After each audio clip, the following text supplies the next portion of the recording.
প্রচণ্ড গরম পড়েছে। আর এই গরমের মধ্যে না তো বেশি রান্না করতে ভালো লাগে আর না তো অনেক কিছু দিয়ে খেতে ভালো লাগে। তাই আজকে আপনাদের সঙ্গে ভীষণ সিম্পল একটি রেসিপি শেয়ার করব, যেটা অসাধারণ টেস্টের হয়। আর গরম ভাতের সঙ্গে এই একটি পদই যথেষ্ট পেট ভরে ভাত খাওয়ার জন্য। তো নমস্কার বন্ধুরা, আজকে আরও একটি অন্য ধরনের রেসিপি আপনাদের সঙ্গে শেয়ার করব বলে চলে এসেছি। আজকের রেসিপি ডিমের ভর্তা। রেসিপিটি পছন্দ হলে লাইক করুন, শেয়ার করুন, আর আমার চ্যানেলে নতুন হলে চ্যানেলটিকে সাবস্ক্রাইব করে আমার পাশে থাকুন। ভিডিওটিকে সম্পূর্ণ দেখার অনুরোধ জানিয়ে আজকের রেসিপি শুরু করছি। 3টে ডিমকে সেদ্ধ করে নিয়ে ওপরের খোসাটা ছাড়িয়ে নিয়েছি। একটা মিডিয়াম সাইজের টমেটোকে কুচি করে নিয়েছি। একটা বড় সাইজের পেঁয়াজকে কুচি করে নিয়েছি। আর 10 থেকে 12টা রসুনের কোয়া নিয়েছি। দুটো বড় আলুকে সেদ্ধ করে ওপরের খোসাটাকেও ছাড়িয়ে নিয়েছি। কড়াই গরম করে প্রথমে হাফ কাপ সরষের তেল গরম করে নেব। তেলটা যখন গরম হয়ে যাবে তখন এর মধ্যে 4 থেকে 5টা শুকনো লঙ্কাকে ভালো করে ভেজে নেব। বেশ সুন্দরভাবে ভাজলে দেখবেন শুকনো লঙ্কাটা মচমচে হয়ে যাবে ঠান্ডা হওয়ার সাথে সাথেই। লঙ্কাটা ভেজে তুলে রেখে দেব। এবারকার রেসিপি বাকি তেলের মধ্যেই করব। তেলের মধ্যে প্রথমে সামান্য একটুখানি লবণ দিয়েছি। এর ওপরেই রসুনের কোয়াগুলোকে দিয়ে দেব। ভালো করে ভেজে তুলে রেখে দেব। রসুনের কোয়াগুলোকেও বেশ গোল্ডেন ব্রাউন করে ভেজে নেবেন।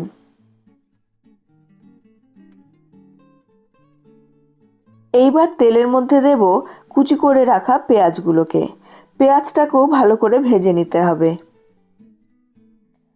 পেঁয়াজটা ভাজতে ভাজতেই এবার যে পাত্রটার মধ্যে শুকনো লঙ্কা ভাজা আর রসুন ভাজাটা তুলে রেখেছিলাম সেটা একটু ঠান্ডা হয়ে গেলে এবার ওর মধ্যে পরিমাণ মতো লবণ দিয়ে শুকনো লঙ্কা আর রসুনটাকে ওই লবণের সঙ্গে ভালো করে চটকে চটকে মেখে নিতে হবে।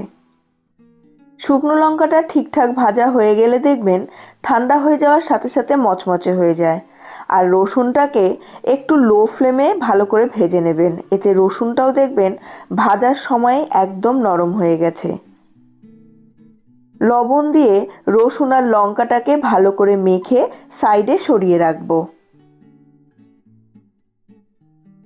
পেঁয়াজটাকে প্রথমে বেশ গোল্ডেন ব্রাউন করে ভেজে নিতে হবে।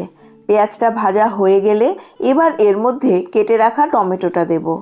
টমেটো থেকে জল বেরোবে। যদি টমেটোটা আগে দিয়ে দিই তাহলে কিন্তু পেঁয়াজটা ঠিকমতো ভাজা হবে না। এবার টমেটো আর পেঁয়াজটাকে খুব ভালো করে ভেজে নিতে হবে। টমেটো দেখবেন খুব তাড়াতাড়ি নরম হয়ে যাবে। টমেটো আর পেঁয়াজটা ভালোভাবে যখন ভাজা হয়ে যাবে তখন এর মধ্যে সেদ্ধ করে রাখা ডিমগুলোকে হাত দিয়েই একটু একটু করে ভেঙে ভেঙে দিয়ে দেব।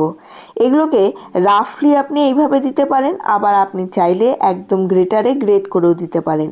তবে আমি এইভাবে দেওয়াটাই প্রেফার করি। এতে ডিমের যে টেক্সচারটা সেটা কিন্তু থাকে, গোটাটাই একদম মিশে যায় না। এবার সেদ্ধ করে রাখা আলুগুলোকেও হাত দিয়ে ভেঙে ভেঙে এইভাবে দিয়ে দেব। আর আলুর ওপরেই দিয়ে দেব লবণ দিয়ে চটকে রাখা রসুন আর শুকনো লঙ্কাটাকে। এবার সমস্ত উপকরণগুলোকে একসঙ্গে মিশিয়ে ভালো করে কষিয়ে নিতে হবে কিছুক্ষণ ধরে। গ্যাসের ফ্লেমটা অবশ্যই লো টু মিডিয়ামে রাখবেন, হাইতে রাখবেন না। ভালো করে কষানো হয়ে গেলে দেখবেন একটা সময়ে এখান থেকে তেল বেরোতে শুরু করেছে।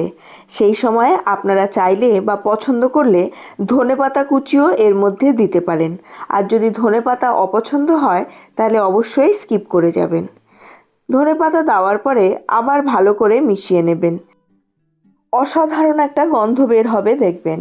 এবার গ্যাসের ফ্লেমটা অফ করে ঠান্ডা করে নিন। গরম ভাতের সঙ্গে ডিমের এই ভর্তা কিন্তু যথেষ্ট পেট ভরে ভাত খেয়ে নেওয়ার জন্য। এই গরমের মধ্যে একদিন এই রেসিপিটিকে ট্রাই করে দেখুন, আপনাদের অবশ্যই ভীষণ ভালো লাগবে। আজকের রেসিপি ভালো লাগলে লাইক করুন, শেয়ার করুন, আর আপনারা যদি আমার চ্যানেলে নতুন হন চ্যানেলটিকে সাবস্ক্রাইব করে পাশের বেল বাটনের অলে ক্লিক করে দিন, যাতে আমার প্রতিটি নতুন রেসিপির নোটিফিকেশন আপনাদের কাছে পৌঁছে যায় সবার আগে। আপনাদের সঙ্গে দেখা হচ্ছে পরবর্তী আরও একটি নতুন রেসিপি নিয়ে। ততক্ষণের জন্য সুস্থ থাকুন, ভালো থাকুন এবং রেসিপিগুলোকে অবশ্যই বাড়িতে ট্রাই করে দেখুন।